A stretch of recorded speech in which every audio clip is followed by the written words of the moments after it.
Have you ever wondered where the Bible, one of the most influential books in human history, originated from?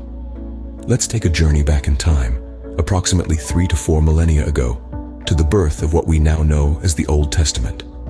This collection of books, which form the first part of the Bible, is believed to have been written between 1200 and 165 BC. Picture a world vastly different from ours, a time when parchment and quill were the tools of the scribe and words held power beyond measure. This was an era when stories were told and retold, passed down from generation to generation, until they were finally committed to parchment. These stories, tales of wisdom, laws, history, and prophecy, would eventually form the bedrock of the Old Testament. But here's a fascinating fact. The Bible was not the work of a single author. Far from it. It was a compilation of works from many authors, each contributing their unique voice and perspective over a significant period of time. Some books were historical accounts, others were poetry, while still others were prophetic visions. Each one was penned by different authors, in different locations, and in different time periods, yet all were united in their quest to understand and depict the human relationship with the divine. Consider the vast span of time over which these texts were written. The Bible didn't appear as a single, bound volume overnight. Each book was originally a separate scroll, carefully written and preserved, often in inhospitable conditions. These scrolls were then gathered, compiled, and over time formed what we now recognize as the Bible. So, the Bible we know today started as a collection of scrolls and manuscripts, written by many authors over hundreds of years. A truly remarkable journey, wouldn't you agree? But how did the Bible survive, evolve, and spread during the mighty Roman Empire? Let's dive into the 2nd century AD. At this time, the Roman Empire was the most powerful force in the world, stretching from the British Isles to the deserts of North Africa. With Latin as the lingua franca, it was an era of unprecedented connectivity and cultural exchange. Now, enter the Bible. Initially, the spread of Christianity and its holy book faced significant obstacles. Christian teachings were often at odds with traditional Roman beliefs and practices, leading to periods of persecution. But the seeds of the Christian faith had been sown, and they proved resilient. As the centuries rolled on, the Roman Empire was characterized by a fascinating dichotomy. On one hand, there were those who resisted the new faith, while on the other, there was a growing number of people who were drawn towards it. Fast forward to the 4th century, Emperor Constantine, an intriguing figure, came to power.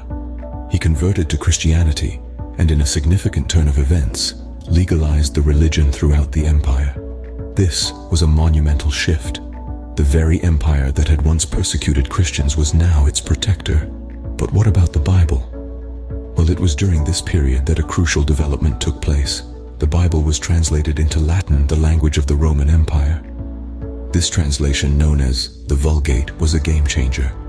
It meant that the Bible could now be read and understood by a far wider audience than before. The spread of the Bible across the Roman Empire was not just about the translation. It was about the infrastructure of the empire itself. The extensive network of Roman roads and the empire's advanced postal system meant that copies of the Bible could be disseminated far and wide. So, the Roman Empire, initially a formidable challenge to Christianity and its sacred text, eventually became the very vehicle for their spread. The Roman Empire, once a challenge to the spread of Christianity, became a conduit for the Bible's dissemination. What happened to the Bible during the Middle Ages, a time of great change and turmoil? This intriguing question takes us back to a time when the world was in flux, and the Bible was no exception. The Middle Ages, spanning roughly from the 5th to the 15th century, was a time of remarkable transformation for this sacred text. Imagine a hushed monastery, the air filled with the scent of parchment and ink. Monks bent over their desks painstakingly copied every word of the Bible by hand. These were not mere replicas, but works of art, ornate and filled with devotion, each one a testament to their faith and the importance of preserving these holy scriptures. This laborious task of hand copying the Bible wasn't merely an act of preservation. It was also an act of creation. The monks didn't just copy the words, they embellished them. They adorned the pages with intricate designs, elaborate initial letters, and vivid illustrations, creating what we now know as illuminated manuscripts. These were not just books, but brilliant works of art, where every page was a canvas that brought the scriptures to life. But the Middle Ages didn't just illuminate the Bible visually. It also brought the text into the light for the common people. Until then, the Bible was predominantly in Latin, a language understood by the learned few. But in the Middle Ages, for the first time, translations of the Bible into common languages began to appear. This was a seismic shift, one that democratized access to the scriptures, allowing ordinary people to read and interpret the Bible for themselves. This period also gave rise to the first universities in Europe, institutions where the Bible was a central text for study and debate. The Bible began to be seen not just as a religious text, but also as a work of literature, philosophy, and law. Its influence seeped into every aspect of life, shaping societies and cultures in profound ways. The Middle Ages was a time of darkness for many, but it illuminated the Bible in new, accessible ways. A time of change and turmoil indeed, but also a time of illumination and transformation for the Bible. How has the Bible evolved and adapted in the modern era? The modern era brought about incredible technological advancements, and the Bible was not left untouched by these waves of change. The invention of the printing press in the 15th century marked a significant turning point. This revolutionary machine made books, including the Bible, more accessible to the masses. No longer a luxury item only available to the elite, the Bible found its way into the homes of everyday people. It sparked an increase in literacy and allowed for personal interpretation of the sacred texts. The printing press also enabled the translation of the Bible into a multitude of languages. From Latin, the traditional language of the Church, the Bible was translated into vernacular languages, making it accessible to people around the world. This global spread of the Bible has had an enormous impact, shaping cultures and societies across the globe. But the story doesn't end there.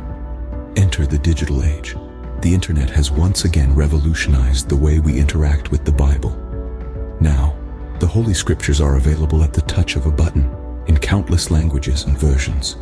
Bible apps and online platforms have made it possible to read, study, and share the Bible from anywhere, at any time. This digital revolution has brought the Bible into the 21st century, making it more accessible than ever before.